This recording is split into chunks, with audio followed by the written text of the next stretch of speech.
आपकी हिंदी अध्यापिका रेणुका पांडे आपके लिए लाई हूँ मैं पाठ 11 चावल की रोटियाँ। पाठ का सारांश इस प्रकार से है। चावल की रोटियाँ एक एकांकी है जिसमें कोको मुख्य भूमिका में है। वह 8 साल का एक बर्मी लड़का है। उसके 3 दोस्त हैं, निनी, तिनसु और मिमी। निनी और तुनसु बर्मी लड़के हैं और मिमी बर्मी लड़की है। बर्मा में रहने वाले लोगों को बर्मी कहते हैं। उबातुन जनता की दुकान का प्रबंधक है। प्रबंधक का अर्थ होता है मैनेजर। एक दिन कोको अपने माता पिता के खेत पर जाने के बाद उठता है। माँ की अनुपस्थिति में उसे घर की देखभाल करनी है। उसकी माँ उसके लिए 4 चावल की रोटियां बनाकर अलमारी में रख कर गई हैं। कोको को चावल की रोटियां बेहद पसंद है। वह झट से बैठ जाता है उन्हें खाने के लिए। तभी उसे दरवाजे पर किसी की दस्तक सुनाई देती है। वह दरवाज़ा खोलने से पहले उन रोटियों को छिपा देता है, फिर दरवाज़ा खोलता है।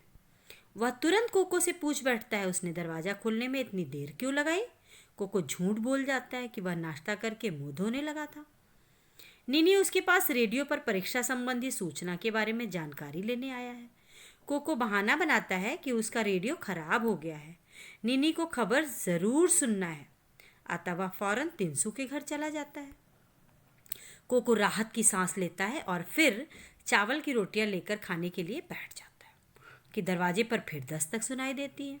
इस बार मिम्मी है। कोको फिर रोटियां छिपाने के बाद दरवाज़ा खोलता है। निन्नी की तरह मिम्मी भी पूछ बैठती है, उसने दरवाज़ा खोलने में इतनी देर क्यों लगाई? कोको फिर वही बहाना बनाता है जो निन्नी के पूछने पर उसने लगाया था। आगे मिम्मी उसे बताती है कि अभी अभी उसकी माँ मुझे मिली थी। उन्होंने बताया कि तुम्हारे लिए चावल की कुछ रोटियां रखी हैं। कोको तपाक से बोला कि रोटियां तो थीं, परंतु मैंने सब खा ली। मिम्मी कहती अकेले अकेले खाना बहुत बुरी बात होती है। मेरी माँ ने मुझे 4 केले के पापड़ दिए, 2 तुम्हारे लिए और 2 मेरे लिए। चावल की रोटियों के साथ केले के पापड़ का नाश्ता बहुत अच्छा होता है। खैर, तुम्हारा पेट तो भरा हुआ है और तुम कुछ भी नहीं खा सकते हो। कोको मन ही मन पछताने लगता है कि उसका पेट भूख से गुड़गुड़ करने लगा था। मिमी एक पापड़ उठाकर कोको से चाय मांगती है। कोको उसे बताता है कि चाय अलमारी में है। मिमी स्वयं चाय पीने लगती है और कोको से कहती है कि तुम्हारा पेट बहुत भरा हुआ, अतः चाय भी मत पियो। उसी समय कोको का पेट फिर गुड़गुड़ करने लगता है। मिम्मी के पूछने पर वह बताता है कि हमारे घर में एक चूहा घुस आया है, वही यह आवाज़ कर रहा है। दरवाजे पर फिर दस्तक होती है। इस बार तिनसु होता है। वह गेंदे के फूलों का गुच्छा लाता है। मिम्मी उसे केले का पापड़ देती है और 1 कप चाय भी। तिनसु फूलदान कोको उसे रोक देता है क्योंकि वहीं पर उसने रोटियां छिपाई हुई थी।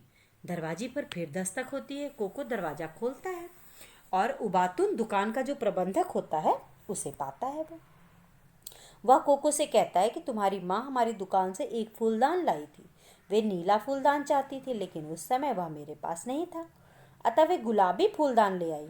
मेरे पास अब नीला फूलदान आ गया है, मैं उसे बदलने के लिए आया हूँ।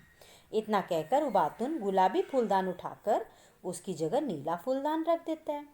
फूलदान के साथ कोको की चावल की रोटियां भी चली गईं। कोको को इस बात से बहुत दुख होता है क्योंकि वह सभी चारों रोटियां खाने के चक्कर में एक भी नहीं खा पाता।